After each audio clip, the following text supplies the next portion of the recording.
Kalau takut Allah menetapkan suatu keputusan, maka keputusan tersebut tidak bisa dimaafkan.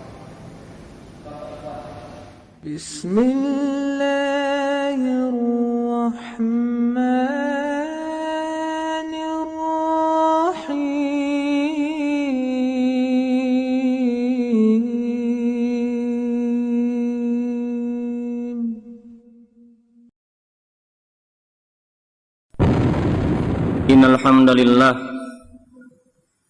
nahmaduhu wa nasta'inuhu wa nastaghfiruh wa na'udzu billahi min shururi anfusina wa sayyiati a'malina may yahdihillahu fala mudilla lahu wa may yudlilhu fala hadiyalah.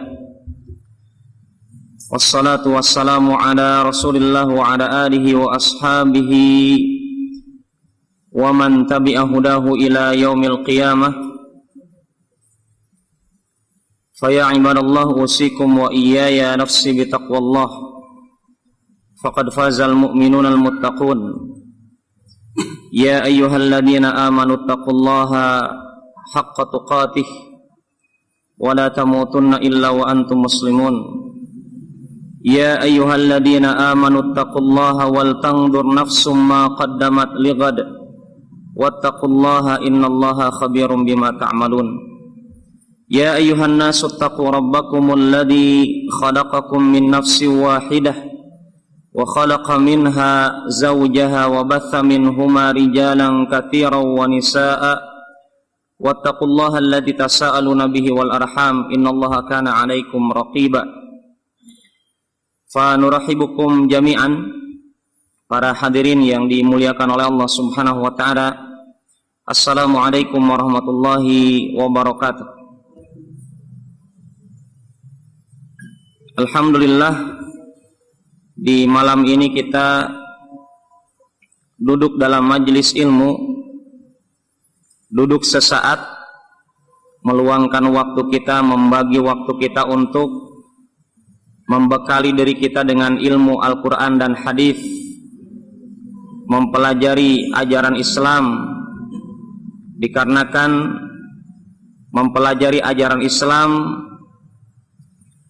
sarana satu-satunya yang mesti kita pahami bersama. Mempelajari ajaran Islam adalah sarana satu-satunya mendapatkan pahala dari Allah Subhanahu wa ta'ala. Mempelajari ajaran Islam syarat diterimanya ibadah kita di hadapan Allah Subhanahu wa ta'ala. Maka para hadirin yang dimuliakan oleh Allah Subhanahu wa ta'ala, pantas kalau Imam Ahmad rahimahullah ta'ala beliau katakan kebutuhan kita kepada ilmu Allah, kepada ajaran Islam lebih dibutuhkan oleh diri kita daripada makanan dan minuman. Kalaulah makan dan minum minimal kita satu hari satu kali mampu bertahan sebagaimana kita laksanakan ketika bulan suci Ramadan. Tapi kalau mempelajari ajaran Islam, kebutuhannya bukan satu hari satu kali. Imam Ahmad rahimahullah beliau katakan kebutuhan kita akan ajaran Islam, akan memahami syariat Islam dengan benar adalah sesuai dengan desahan napas kita. Jadi setiap kita bernapas mesti kita dapatkan di situ ilmunya.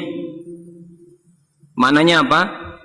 Hal ini semakna dengan apa yang diungkapkan oleh Imam Ibnu Qayyim rahimahullah ta'ala. Beliau katakan amalan yang paling besar pahalanya di hadapan Allah Subhanahu wa ta'ala adalah amalan yang paling besar berzikirnya diri kita ketika beramal di hadapan Allah Subhanahu wa ta'ala. Artinya amalan kita dikatakan bernilai pahala yang besar, ikhwan,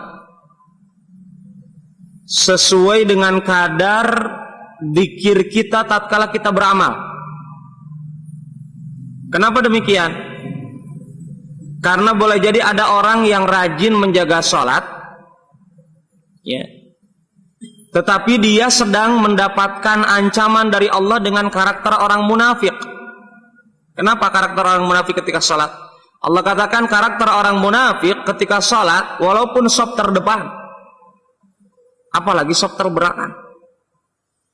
Karakter orang munafik yang Allah cantumkan dalam sholatnya apa? Wala yadhkurunallaha illa qalila. Dia tidak mengingat Allah dalam sholatnya kecuali sedikit. Maka pada kesempatan kali ini yang mesti kita perbaiki kembali adalah masalah amalan hati. Boleh jadi kita satu shaf berjamaah, tetapi kualitas dzikir kita ketika satu shaf itu berbeda di hadapan Allah. Boleh jadi kita satu ruangan, satu tempat, tetapi masing-masing beraktivitas hatinya berbeda dengan aktivitas saudaranya. Maka Imam Ibnu Qayyim pantas mengatakan amalan kita dikatakan besar pahalanya di hadapan Allah kalau dzikir kita kepada Allah besar tatkala kita beramal. Maka saum kita, kata beliau, haji kita, musim haji sekarang, ya, zakat atau sedekah kita bisa mendapatkan pahala yang besar dari Allah. Mungkin nominalnya sama, si A dengan B sedekah, saum, berhaji, masing-masing melaksanakan aktivitas yang sama. Tetapi yang satu dzikirnya apa? Lebih besar daripada yang satunya. Maka intinya di mana? Intinya adalah dalam mengingat Allah ketika dia beribadah. Maka ikhwani fillah yang dimuliakan oleh Allah Subhanahu wa taala, kita yakin, ya, amalan kita yang hadir di sini sekalipun jelas berbeda-beda di hadapan Allah pada kesempatan kali ini. Artinya Allah yang senantiasa memahami gerak-gerik hati kita saat ini menuntut dari kita agar kalau kita ingin amalan kita bernilai besar pahalanya di hadapan Allah dalam bentuk konteks majelis ilmu ini, maka usahakan dari detik demi detik yang kita lewati pada kesempatan kali ini Anda memperbanyak mengingat Allah. Ketika kita mengkaji ayat Allah, menjadi sarana mengingat siapa yang berbicara ini. Pembicaraannya itu apa? Mengandung kebenaran, tanamkan keyakinan dalam diri kita, itu perkataan Allah, tanamkan prinsip hidup. Ikhwani fillah, maka jelas, ya, kalau kita mendengar ayat Allah Subhanahu wa taala seperti itu adanya, kalau kita tatkala mendengar ayat Allah dibaca, atau kita membaca ayat Allah tentang masalah hari kiamat, perkara hari kiamat, kita mestinya bertanya, aina mauqifuna huna? Sebenarnya posisi kita nanti itu di mana itu kita? Apakah menjadi pengikut para nabi? Ataukah menjadi pengikut orang-orang munafik? Ataukah menjadi pengikutnya iblis yang dilaknat oleh Allah? Ataukah menjadi pengikut siapa? Karena yang berbicara tatkala itu apa? Tangan kita berbicara. Dalam surat Az-Zalzalah Allah katakan apa?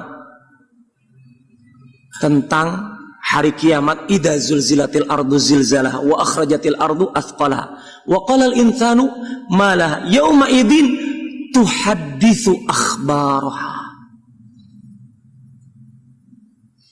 Di hari kiamat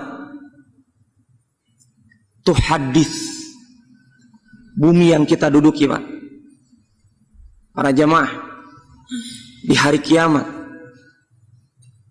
yauma idzin tuhadditsu akhbaraha, bumi yang kita lewati mungkin ada saudara kita, diri kita di dalamnya, ya, malam-malam tidak ada yang melihat, berduaan berangkat kemana? Kendari Beach, tidak ada yang melihat.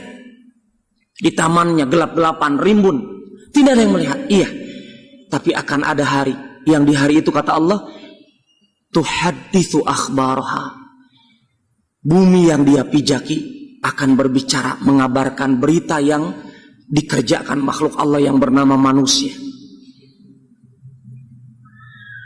Masih tidak takutkah kita tatkala bumi yang kita lewati semenjak kita dikatakan baligh, semenjak amalan kita dicatat oleh Allah Subhanahu wa ta'ala, kemudian kita melangkah dimanapun kita melangkah, maka bumi akan berbicara mengabarkan apa yang kita kerjakan.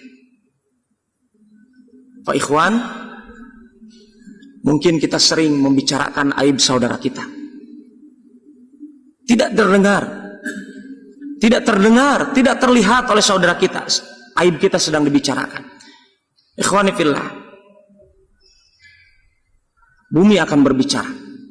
Bahkan Imam Al-Hasan Al-Basri beliau katakan, alhamdulillah, saya dapatkan tambahan pahala tanpa konteks ria, tanpa kelelahan. Dengan apa? Dengan sebab saudara saya membicarakan aib saya. Beliau katakan, saya mendapatkan tambahan pahala tatkala saudaranya membicarakan aibnya, menggibah dirinya. Kemudian beliau katakan apa? Saya punya pahala tambahan.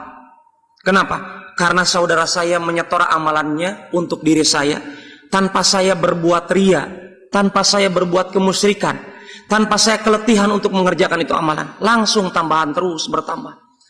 Ikhwan, ini baru satu amalan, belum amalan yang lainnya.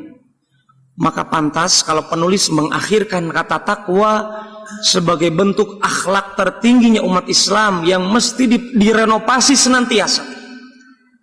Maka pantas Allah Subhanahu wa ta'ala mengatakan, walaqad wassayna alladhina utul kitaba min qablikum wa iyyakum anittaqullah. Dan sungguh kami telah mewasiatkan kepada ahlul kitab, Yahudi dan Nasrani, demikian juga kepada kalian wahai umatnya Nabi Muhammad. Untuk apa? Untuk bertakwa. Karena apa kata Allah dalam ayat yang lain? Fatazawwadu, berbekalah kalian. Fa inna khairaz zadit taqwa. Karena sebaik-baik bekal adalah takwa. Ikhwan yang dimuliakan oleh Allah Subhanahu wa ta'ala, apa sih keutamaan takwa?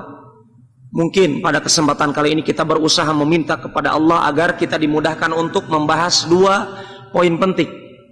Kata takwa, Pak, itu pembahasan yang panjang, tetapi kita berusaha meminta kepada Allah Subhanahu wa ta'ala dua poin penting. Apa? Buah dari ketakwaan, dan apa sih sebenarnya arti takwa? Karena orang sering mengatakan sebagaimana pujangga Arab mengatakan apa?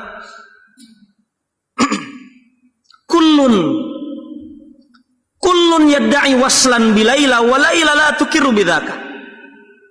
Masing-masing orang itu mengklaim dirinya itu punya hubungan intim, punya hubungan spesial dengan Laila, cantik jelita. Padahal itu Laila, kalau ditanya oleh kita, kamu itu pacarnya si dia ya? Kamu itu istrinya si fulan kan? Laila mengatakan apa? Wa Laila la tukiru bidzaka. Laila tidak mengakui. Banyak orang mengklaim punya hubungan dengan Allah. Banyak orang mengatakan dirinya orang yang paling bertakwa kepada Allah. Padahal kalau dia nanti di hadapan Allah, ikhwan, ada hadis yang Imam Al-Bazzar mengatakan perawinya perawi hadis sahih. Nanti di hari kiamat, amalan-amalan kita sebagaimana disebutkan dalam hadis, tatoyaratis suf, lembar catatan amalan kita berterbangan. Lembar catatan amalan kita berterbangan, akan hinggap mendatangi pemilik-pemiliknya, dan amalan tersebut telah ditakdirkan oleh Allah untuk mendatangi pemiliknya dan tidak akan salah alamat sebagaimana terjadi kepada kantor pos. Kalau petugas pos naik kendaraannya, ngirim surat, mungkin nyasar, kadang nyasar, tidak. Lembaran amalan tersebut Allah takdirkan akan ada kepada pemiliknya. Dan tatkala amalan tersebut dihadapkan oleh Allah, alaihissallahu biahkamil hakimin, dalam surat At-Tin di ayat yang terakhir, bukankah Allah adalah sebijak-bijak hakim? Tatkala memutuskan nanti di hari kiamat, kita dapatkan kemahabijaksanaan Allah. Tatkala amalan kita dihadapkan oleh Allah di hadapan kita, dan juga pencatat amalan kita di kanan kiri kita tatkala hidup di dunia juga disaksikan oleh Allah, menjadi saksi dengan amalan kita. Kata kata Allah Subhanahu wa taala, tatkala amalan tersebut diperlihatkan kepada makhluknya yang bernama kita, si fulan, nama kita akan disebutkan dengan nama bapak kita, fulan ibn fulan, fulanah binti fulan, akan disebutkan di hadapan Allah Subhanahu wa taala. Maka tatkala amalan kita dengan nama kita disebutkan, dengan malaikat juga di hadapan kita, apa kata Allah? Aqbilu hadza wa alqu hadza. Terima yang ini, tolak yang ini. Apa kata para malaikat yang mencatat amalan kita selama hidup di dunia? Ya Allah, amalan yang Engkau tolak di akhirat ini, kami saksikan amalan tersebut di dunia itu amalannya adalah amalan yang mengharap ridhamu, amalan yang kami pandang baik ya Allah. Apa kata Allah? La, ya, itu amalan bukan karena niat ikhlas karena aku, kata Allah. Aku tidak menerima amalan kecuali amalan yang dia kerjakan karena Allah Subhanahu wa taala. Ikhwan, hadis ini riwayat Imam Al-Bazzar menunjukkan apa? Menunjukkan para malaikat saja yang mencatat amalan kita tidak mengetahui ilmu gaib. Para malaikat yang mencatat amalan kita pada kesempatan hidup di dunia ini, mereka tidak mengetahui ilmu gaib. Maka pantas Allah mengatakan dalam Al-Quran, Qul la ya'lamu man fis samawati wal ardil ghaiba illallah. Katakan wahai Muhammad kepada umat manusia, tidak ada yang tahu baik di langit ataupun di bumi tentang perkara yang gaib kecuali Allah. Maka pantas malaikat Allah bukan para jamaah. Malaikat jelas bukan Allah. Malaikat makhluk Allah. Malaikat tidak tahu hatinya makhluk Allah yang bernama kita. Maka tatkala malaikat mencatat amalan yang dipandang mereka baik, maka mereka catat baik. Adapun nanti di hari kiamat urusannya berbeda. Maka para jamaah, jangan pernah tergiur dengan amalan kita pada kesempatan kali ini. Kenapa? Kalau kita mau introspeksi diri kita, yang mengatakan diri kita orang yang bertakwa di era ini, di era globalisasi ini, mari kita melihat hadis Rasulullah SAW. Tatkala Rasulullah mengatakan, La tasubbu ashabi. Jangan pernah berani-beraninya mencoba-coba untuk mencela para sahabatku, kata Rasulullah. Seandainya saja kalian berinfak di jalan Allah Subhanahu wa ta'ala sebesar gunung Uhud dari emas. Siapa yang pernah melihat gunung Uhud? Gunung Uhud kurang lebih tingginya setinggi Kubah ini ke atas lagi sedikit beberapa meter. Itu terbentuk dari emas. Anda sedekahkan di jalan Allah untuk berusaha menyaingi sedekahnya para sahabat Rasulullah SAW. Kata Rasulullah, la, tidak akan pernah bisa menyaingi walaupun satu sok ataupun setengah sok. Satu sok berapa, Pak? Hah? Satu sok ini 4 mud. Rasulullah mengatakan bukan satu sok, walaupun setengah, 1 mud atau setengah mud. Rasulullah mengatakan, ya, 1 mud atau setengah mud. 1 mud itu 1/4 sok. Ya, jadi 1 begini. Kalau Anda berinfak ikhlas murni karena Allah, atau setengahnya segini saja, Anda berinfak ikhlas murni karena Allah, tidak bisa menyaingi sedekahnya para sahabat. Sampai kapanpun. Artinya sampai kapanpun kita mesti hina di hadapan Allah dan merasa kecil dengan amalan para sahabat Rasulullah. Maka kalau begitu adanya para jamaah, yang pertama mesti kita bahas adalah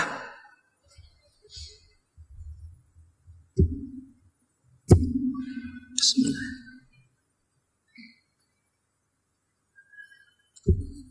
Sering kita katakan kita sudah jadi orang bertakwa.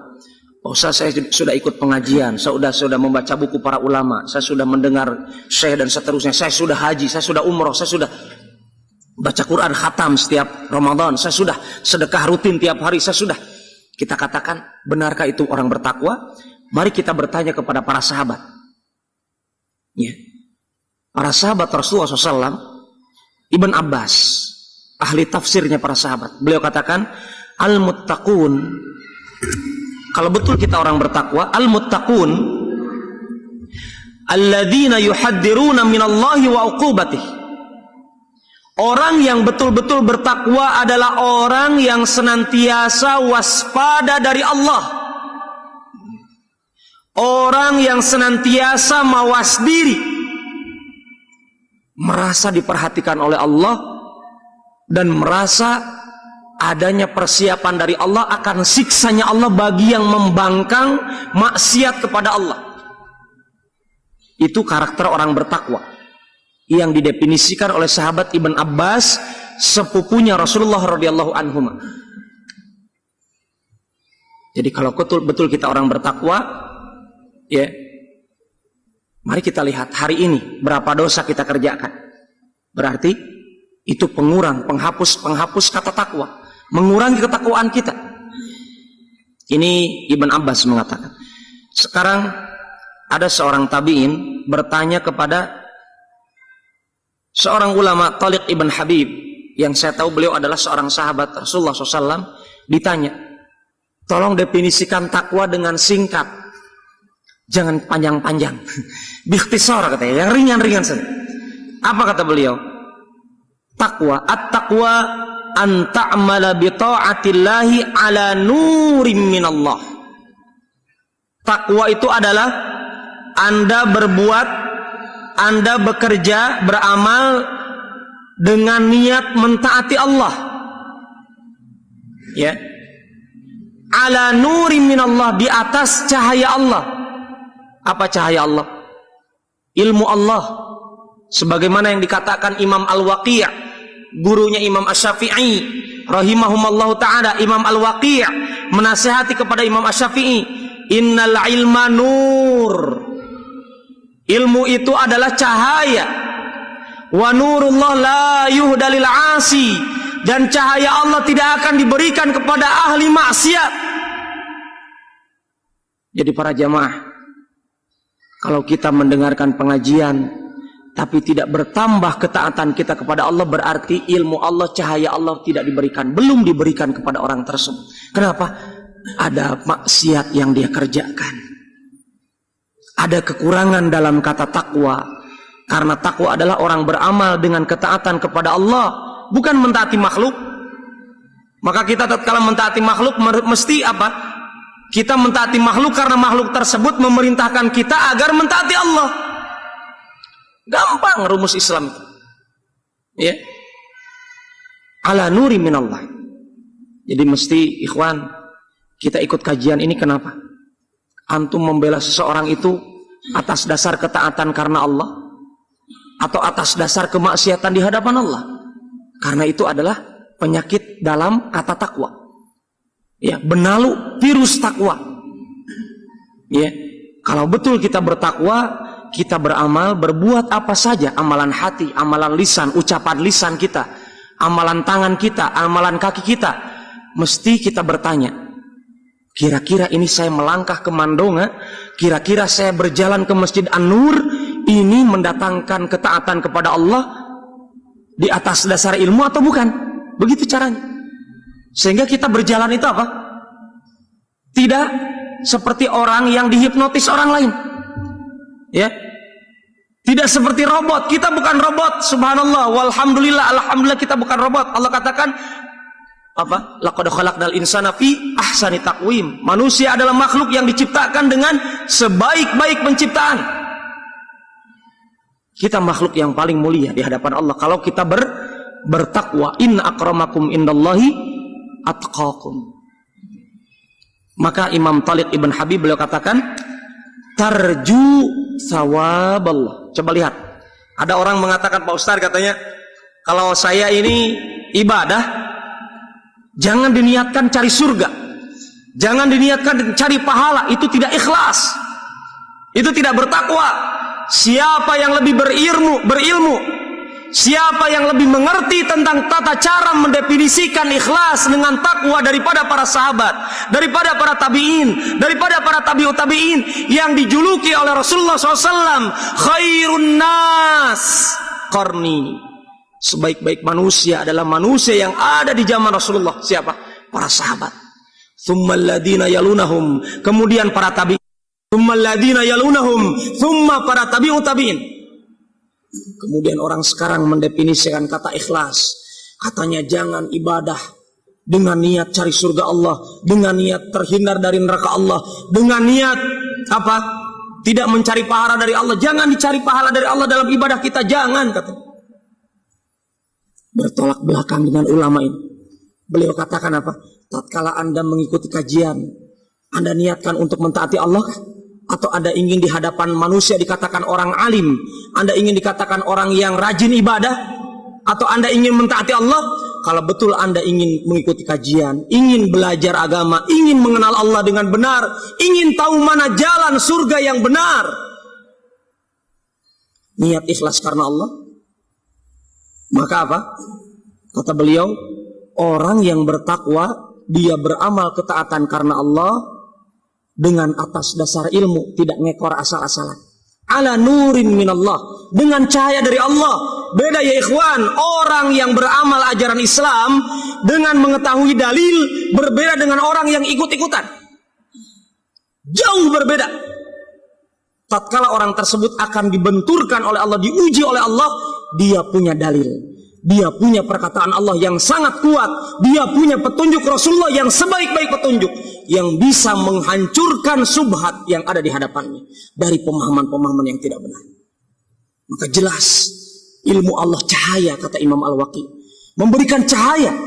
Maka jelas orang yang berwudu seperti wudunya Rasulullah di hari kiamat, orang tersebut walau belum berjumpa dengan Rasulullah, tetapi orang tersebut, kata Rasulullah, akan dikenal oleh Rasulullah karena ada bekas wudunya, karena Allah.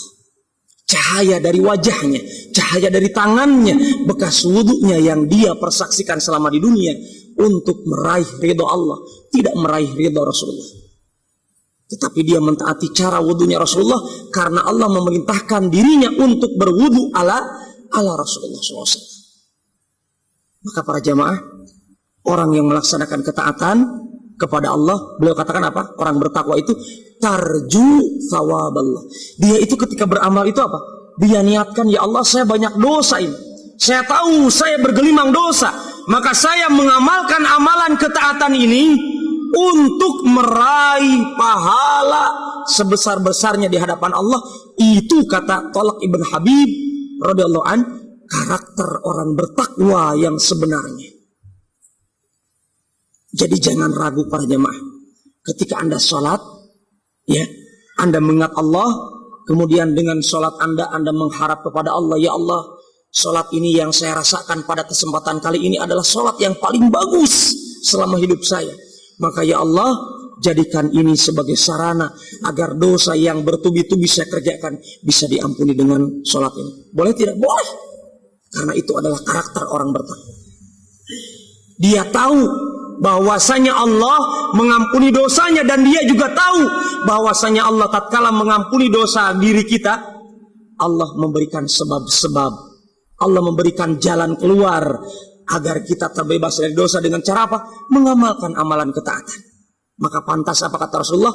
Wa atbi'is sayyi'atal hasanata tamhuha. Sebelumnya kalimatnya apa?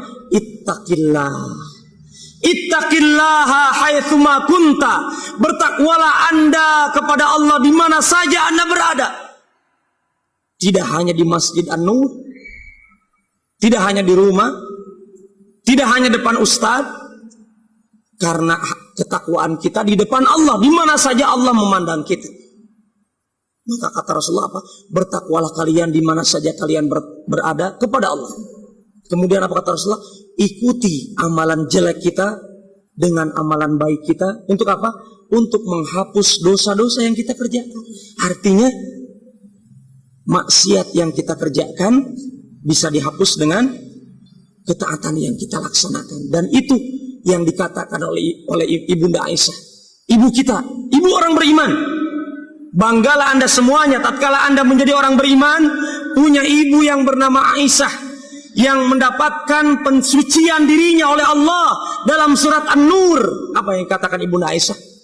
Ibunda Aisyah mengatakan, kalau saya nanti berjumpa dengan Allah. Demikian juga Umar ibn Khattab. Kalau saya bertemu dengan Allah, minimal dosa saya dengan amal ibadah saya seimbang. Sehingga kalau nanti di hadapan Allah, kalau ditimbang, ini menghapus dosa, ketaatan yang saya kerjakan menghapus dosa, sudah selesai. Itu lebih tenang bagi saya, kata Ibunda Aisyah. Kata Umar bin Khattab, 2 orang sahabat Rasulullah yang dijamin masuk surganya Allah. Demikian karakter takwanya. Ya, para jamaah, kalau orang-orang yang mulia sedemikian hebatnya ucapannya dan amalannya, kenapa kita lebih hebat amalannya daripada ucapannya, lebih hebat daripada amalannya? Orang saat ini banyak yang terjerumus kepada Neo Mu'tazilah. Apa itu karakter orang Neo Mu'tazilah? Orang Neo Mu'tazilah adalah orang yang banyak beramal dengan lisannya, tetapi lupa dengan amalan tangannya, amalan kakinya, amalan hatinya dilupakan. Dia lebih banyak presentasi, mengamalkan amalan lisannya. Tidak ada amalannya kecuali hanya sebatas dari tenggorokan dengan lisan. Dan itu Neo Mu'tazilah para jemaah. Dia dengan logika mengatakan apa? Iman itu tidak akan ternodai tatkala kita bermaksiat. Iman kita akan senantiasa kokoh sampai hari kiamat. Iman kita akan tidak terganggu dengan maksiat yang kita kerjakan. Ya, padahal dia sudah bermaksiat sangat banyak. Maka para jamaah yang dimuliakan oleh Allah Subhanahu wa taala. Kemudian yang selanjutnya adalah wa antatruka ma'siyatallah ala nuri minallah. Anda tinggalkan, kata Thalaq ibn Habib, selanjutnya definisi takwa yang beliau sempurnakan, Anda tinggalkan kemaksiatan kepada Allah di atas dasar ilmu. Tolong para jemaah, kalau betul Anda berusaha meninggalkan maksiat, mesti Anda bertanya kepada diri Anda, benarkah ini perkara maksiat? Itu satu. Yang kedua, dalilnya mana? Yang ketiga, bagaimana cara meninggalkannya? Ya. Sehingga kita tahu, karena berapa banyak umat Islam katanya dia tidak bermaksiat, padahal dia sedang terjerumus kepada maksiat yang lebih besar. Kenapa? Karena tidak tahu ilmu. Maka kata Thalaq ibn Habib, kalau betul Anda ingin meninggalkan maksiat, harus atas dasar ilmu Allah, harus atas dasar ilmu Al-Quran hadis. Ya, sebagaimana ada orang mengatakan saya meninggalkan maksiat apa? Minum minuman keras, dia tinggalkan. Berzina, dia tinggalkan. Tapi dia terjerumus kepada apa? Kepada dosa yang lebih besar daripada maksiat minuman keras dengan berzina. Apa itu? Dia dapat jimat dari kiai ini setelah dia bertaubat. Betul tidak? Dan itu realita terbukti para jemaah. Berapa banyak orang berniat dalam dirinya di hadapan Allah bersumpah akan meninggalkan maksiat dari dosa-dosa besar, mendolimi makhluk Allah, tetapi dia dapatkan ada ustadz yang menyarankan dia, kalau mau bertaubat datangi dulu kuburan fulan, minta keberkahan dari kuburan itu, cari jimat kepada kuburan itu, tanahnya ambil, batunya ambil, jadikan gantungan kunci. La haula wala quwata illa billah. Dia niatkan taubat untuk dari mendolimi makhluk Allah, dia terjerumus kepada mendolimi Allah. Dan jelas ini kedoliman lebih besar daripada dosa orang berzina. Maka para jamaah, kalau betul kita ini orang yang taat kepada Allah, mesti tahu dalil. Kalau betul kita ini orang yang meninggalkan maksiat, mesti tahu dalil. Kemudian beliau katakan, wa an yuskara fala yukfar. Dan kalau betul antum orang bertakwa, mesti orang tersebut senantiasa bersyukur kepada Allah dan tidak pernah kufur kepada Allah. Ikhwan, para jamaah, waktu cepat sekali, padahal pembahasan kita 2 yang kita harapkan. Bagaimana bersyukur kita pada hari ini? Anda sehat, keluarga sehat, ya, tidak ada kekurangan dari bekal kita untuk hari ini. Itu orang paling kaya, kata Rasulullah SAW. Antum tidak ada masalah. Karena antum serahkan masalah kepada Allah yang memberikan solusi terbaik. Antum tatkala pagi hari fisik antum sehat, apalagi yang sudah makan daging kambing. Walillahilham. Ikhwan, itu rizki yang mungkin kita tidak punya jadwal, tapi ini rizki. Dan ikhwan, orang bertakwa bagaimana Allah sebutkan dalam surat At-Talaq, wa may yattaqillah yaj'al lahu makhraja. Barang siapa yang bertakwa kepada Allah, maka Allah akan memberikan jalan keluar yang dia tidak disangka-sangka, yang tidak diduga-duga. Wa yarzuqhu min haitsu la yahtasib. Dia akan diberikan rizki dari tempat yang dia kira kayaknya itu bukan rizki saya, Pak. Kayaknya itu rizki si fulan karena dia cerdas. Jurusan ekonomi, sarjana ekonomi. Saya tidak punya gelar. Ya, di hadapan Allah saya cuma hamba Allah, mungkin lulusan SMA, SMP, tidak punya gelar. Ternyata dia lebih kaya masalah dunia ini, demikian juga masalah akhiratnya daripada orang yang gelarnya kesana kemari. Kenapa? Karena dia orang bertakwa. Karena Allah menjamin orang yang bertakwa akan diberikan rizki dari tempat yang tidak diduga-duga. Artinya ikhwan, kalau betul antum orang bertakwa di hari ini dan hari yang besok, maka mesti tenang dengan rizki dunia. Mestinya kita bertanya-tanya dengan rizki akhirat seberapa besar yang Allah berikan kepada kita. Pemahaman dini Islam kita dengan negeri akhirat itu seberapa besar. Umat manusia lebih banyak bertanya tentang rizki dunia, tidak memikirkan rizki akhirat. Padahal di akhirat Allah sudah menciptakan surga bertingkat-tingkat tinggi ke atas. Dan neraka diciptakan bertingkat-tingkat turun ke bawah. Saking hinanya neraka, saking bawah. Itu sudah Allah ciptakan. Kenapa? Untuk menjadi pelajaran bagi orang yang mengatakan dirinya bertakwa. Kalau betul dia orang bertakwa, pastinya dia memikirkan seberapa besar ilmu akhiratnya yang dia persiapkan. Mana posisi saya dari surga yang Allah siapkan dengan tingginya sedemikian tinggi. Ikhwani fillah. Ya. Ini yang bisa saya kaji pada kesempatan kali ini. Sebenarnya kata takwa di sini manfaatnya sangat banyak, tapi waktu kita terbatas. Tapi saya sebutkan poin-poinnya tanpa saya sebutkan dalil. Sebenarnya dalilnya ada. Yang pertama adalah orang yang bertakwa, ya, dengan definisi tadi. Orang yang bertakwa, pertama, dia akan senantiasa ditemani oleh Allah. Surat An-Nahl 128. Sebaik-baik teman siapa, Ikhwan? Allah. Yang kedua, orang yang bertakwa dia selamat dari tipu daya musuhnya. Jadi kalau ada orang ingin berbuat kerusakan kepada dirinya, mencelakai dirinya, kalau betul dia orang bertakwa, dia akan dijaga oleh Allah. Dia akan diberikan keselamatan oleh Allah. Dan kata selamat tidak mesti dia hidup di dunia, Ikhwan. Kalau orang tatkala dicelakai oleh manusia yang benci kepada dirinya, kemudian orang tersebut orang yang bertakwa, bagaimana cara Allah menyelamatkan dirinya? Dia selamat di dunia, atau dia dijadikan meninggal karena sebab dibunuh oleh seseorang, kemudian orang tersebut disegerakan berjumpa dengan Allah. Itu cara Allah menyelamatkan dirinya. Berarti dia mati syahid di jalan Allah Subhanahu wa taala. Kemudian yang ketiga, orang yang bertakwa adalah dia dengan ketakwaannya mampu membedakan mana yang benar, mana yang tidak benar. Sehingga dengan itu dia bisa memposisikan dirinya.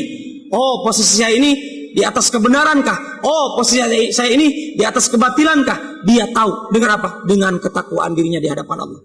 Kemudian yang selanjutnya adalah orang yang bertakwa, dosanya akan dihapus oleh Allah Subhanahu wa taala. Kemudian yang selanjutnya, rahmat Allah akan Allah berikan. Kemudian yang selanjutnya, dia akan dimasukkan kepada surganya Allah Subhanahu wa taala sebagai akhir kesudahan orang yang bertakwa. Sebagaimana Allah katakan, wal akibatu lil muttaqin. Dan akhir kesudahan yang baik, akhir kesudahan yang indah itu untuk siapa, kata Allah? Untuk orang yang bertakwa. Maka para jamaah yang dimuliakan oleh Allah Subhanahu wa taala, marilah kita senantiasa meningkatkan ketakwaan kita di hadapan Allah Subhanahu wa taala. Aqulu qouli hadza, subhanakallahumma rabbana bihamdika asyhadu an la ilaha illa anta astaghfiruka wa atubu ilaik. Assalamualaikum warahmatullahi wabarakatuh.